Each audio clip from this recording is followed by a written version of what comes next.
Hoy vamos a sumergirnos en un análisis a fondo de la que es, bueno, una de las rivalidades definitivas de nuestro tiempo. Batman contra Spider-Man. Entramos en aguas muy turbias aquí, porque analizar estos dos no es una cuestión de medir quién pega más fuerte, es desentrañar cómo procesamos el trauma, cómo funciona el intelecto y cómo volcamos nuestras propias ansiedades en la ficción.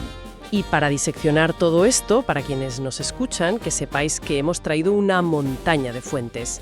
Tenemos simulaciones tácticas de la enciclopedia Death Battle, debates loquísimos de foros de Reddit, transcripciones de ensayos de YouTube y también registros históricos de Wikipedia sobre cómo se crearon. Un material bastante denso. Sí, muy denso. Porque el objetivo de nuestra inmersión de hoy no es quedarnos en esa típica charla de patio de colegio de, bueno, ¿quién ganaría en una pelea en un callejón? La misión es extraer el jugo real, cómo funcionan sus mentes, sus filosofías y por qué hoy en día se siguen peleando por el trono de la supremacía cultural. Es que representan dos arquetipos completamente opuestos de lo que significa ser un héroe. Así que vamos a desgranar esto. Y creo que, inevitablemente, tenemos que empezar por el choque físico. O sea, antes de ponernos filosóficos, hay que entender cómo operan en combate. Claro. Y si miramos los datos, las simulaciones como las de Death Battle, vemos dos enfoques marciales que no tienen nada que ver. El arsenal de Bruce Wayne es abrumador. Es una locura. Según las fuentes, tiene 12 grados de maestría y domina, fíjate, 127 artes marciales. 127, sí. Y levanta unos 450 kilos en press de banca. ¡Madre mía! Pero lo fascinante aquí no es el qué, es el por qué. Dominar tantas disciplinas no es porque le apetece hacer deporte. Es una respuesta directa a su trauma, ¿sabes? Ya, la necesidad de control. Exacto. Necesita el control absoluto para asegurarse de no volver a ser ese niño indefenso en el callejón. Todo desde esconderse en las sombras hasta llevar un traje electrificado con 200.000 voltios está diseñado para romper a su oponente psicológicamente. Antes de dar el primer golpe siquiera. Eso es. Es como si hubiera cogido su estrés postraumático y lo hubiera convertido en un arma táctica.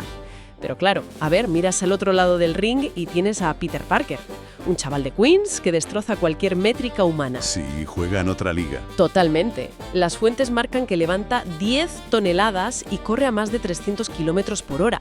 Y hay un detalle en los registros que me dejó loquísima. ¿Lo de la granada? Sí, le explota una granada literalmente en la cara y sobrevive gracias a su durabilidad genética.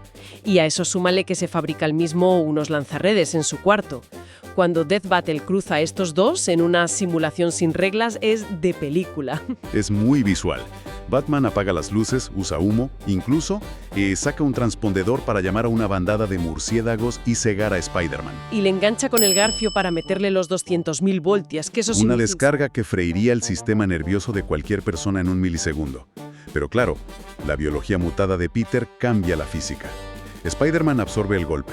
Le dispara telaraña a las lentes de Batman para cegarle, lo envuelve y, usando las redes como un tirachinas humano gigante, se lanza a velocidad terminal. Y la fuerza cinética es tan brutal que literalmente le arranca el torso de una patada. Es una salvajada de imagen. A ver, toda esta victoria física de Spider-Man orbita en torno a una cosa muy concreta, que es el sentido arácnido. El factor clave, sí. Yo lo leo en plan, imaginemos jugar un videojuego imposible, pero tienes un código que te dibuja en la pantalla por dónde te va a atacar el jefe final un segundo antes. Es tener las respuestas del examen. Exacto, antes de sentarse. Pero voy a hacer de abogada del diablo, porque me cuesta un poco comprar esto. Estamos hablando de Batman, un tío que tiene planes de contingencia para tumbar a Superman. Ya. Que ha puesto de rodillas a dioses, alienígenas, a toda la Liga de la Justicia. ¿Me tengo que creer que pierdo un 1 contra 1 con un universitario que a veces no tiene pasta para el metro? Bueno, esa frustración es justo el epicentro de los foros en Internet. Es el pan de cada día en Reddit. Pero la clave está en el concepto del famoso tiempo de preparación. El prep time. Eso es. Cuando Batman derrota a un dios, no se lo cruza por la calle e improvisa. Lleva meses analizando patrones, sintetizando kriptonita en un laboratorio de $1.000 millones. Claro, lo tiene todo calculado. Pero en un encuentro fortuito, de repente, sin info previa, ese código de trampa biológico de Spider-Man anula por completo la base táctica de Batman. O sea, si Batman necesita el sigilo y la sorpresa, el sentido arácnido le rompe la estrategia en el segundo 1. Exactamente. Siguiendo tu analogía del juego, Batman se ha pasado meses estudiando los frames del jefe final para saber cuándo esquivar. Pero si el oponente reacciona instintivamente antes del peligro, la táctica se cae. Los batarangs, el humo, nada funciona. Nada, porque Peter reacciona antes de que la mano de Bruce llegue al cinturón. Vale, te compro el argumento. En lo físico y visceral, gana el trepamuros. Pero vamos a cambiar de tercio. ¿Qué pasa si llevamos la pelea al plano intelectual? Porque la idea que tiene la gente en la calle choca bastante con lo que dicen los cómics y las fuentes. Y en Reddit, madre mía, esto es un campo de minas. El debate del coeficiente intelectual, el famoso IQ, es un fenómeno de estudio de verdad. Hay hilos infinitos donde la comunidad calcula, basándose en viñetas sueltas, que Batman tiene un IQ de entre 190 y 210. Ajá. A Iron Man le dan un 270 y a Spider-Man, agárrate, lo ponen en 250. A ver, pausa aquí, porque hay que dar un poco de contexto a quienes nos escuchan.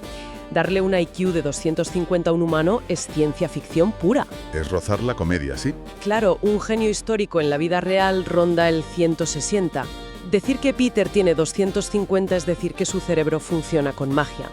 Pero lo curioso no es el número inventado, sino por qué los fans necesitan medir esto. Para mí, sus inteligencias operan en ligas muy distintas. ¿En qué sentido? Pues que la inteligencia de Batman es en plan cirujano táctico. Analiza el problema, coge el bisturí exacto y opera súper frío. En cambio, Peter es como un científico que mientras el edificio se cae a pedazos y le disparan, improvisa una cura con 2 tubos de ensayo y una goma elástica. Es una distinción muy buena.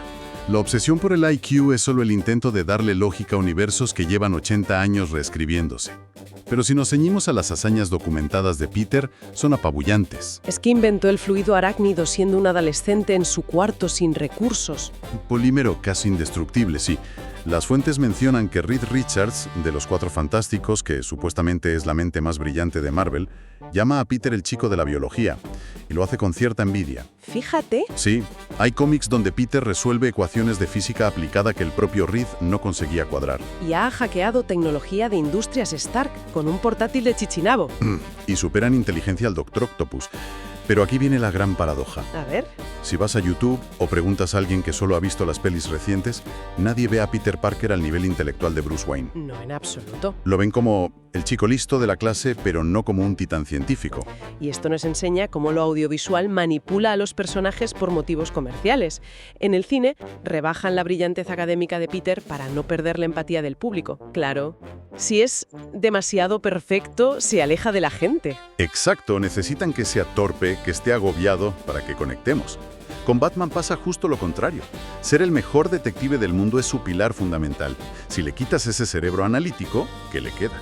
Un millonario excéntrico que sale a repartir palos con un traje carísimo. Tal cual, pierde su legitimidad. Es fascinante esa dualidad.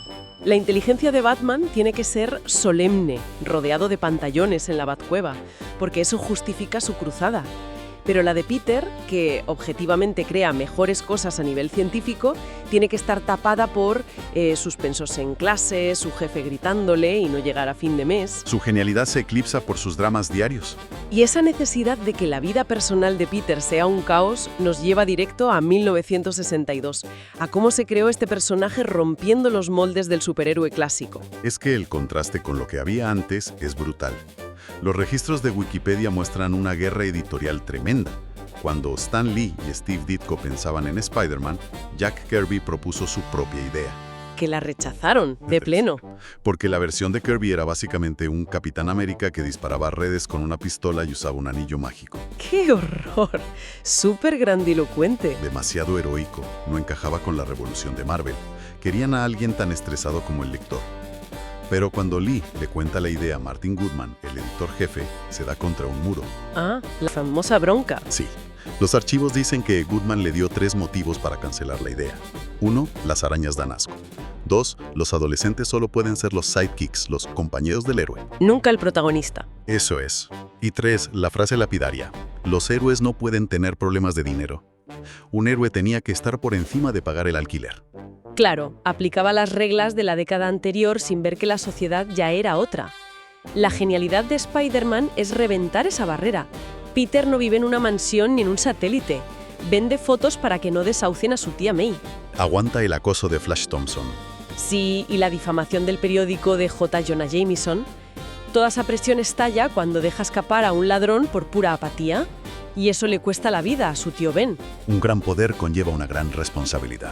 Exacto. Su error humano lo define, no una perfección divina. Si miras a los de la Edad de Oro, como Superman o Wonder Woman, eran deidades intocables, de mármol. Inspiraban respeto, pero cero empatía. Claro. Y llega Spider-Man, que es como ese amigo tuyo del instituto que siempre está sin blanca, que tiene una suerte pésima, pero que sabes que nunca te dejaría tirado. Y hay un detalle visual clave aquí, el diseño del traje de Ditko. Una obra maestra. Totalmente. Le cubre de los pies a la cabeza, no hay ni un milímetro de piel.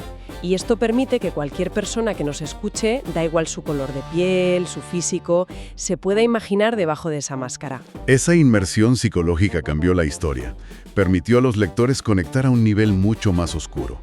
Las fuentes apuntan a la muerte de Gwen Stacy como el terremoto del medio. Uf, ese momento. Cuando la propia fuerza del latigazo de la red de Peter le rompe el cuello a la persona que intentaba salvar. Eso mató a la inocencia del cómic superheroico y abrió la Edad de Bronce. Qué duro fue eso. Y si miramos a sus villanos clásicos, el Dr. Octopus, el Buitre, son hombres mayores. Figuras de autoridad que corrompieron su conocimiento por avaricia.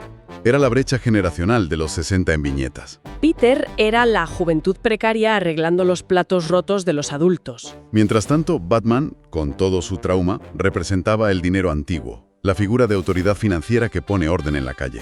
O sea, el huérfano forrado de pasta que usa el miedo frente al huérfano de clase obrera que cuenta chistes malos porque está muerto de pánico por dentro. Es poesía narrativa. Lo es. Y esto nos deja a las puertas del gran debate, el que rige la industria del entretenimiento hoy. La batalla por la supremacía cultural. Porque, a ver, poniendo los números sobre la mesa, ¿quién manda realmente hoy en día? Para ver la foto completa hay que tirar de historia. En los 40 y 50 Superman era el rey absoluto, pero Batman empezó a subir con la serie de televisión del 66 y en el 89 reventó el mundo con la película de Tim Burton y el cómic de El regreso del Caballero Oscuro. Ajá. Hoy, el consenso en Reddit le da a Batman la medalla de la popularidad sostenida. Su mitología es tan buena que villanos como el Joker ganan Oscars por su cuenta sin que Batman asome la capa. Que tus villanos sostengan películas solos es un logro tremendo.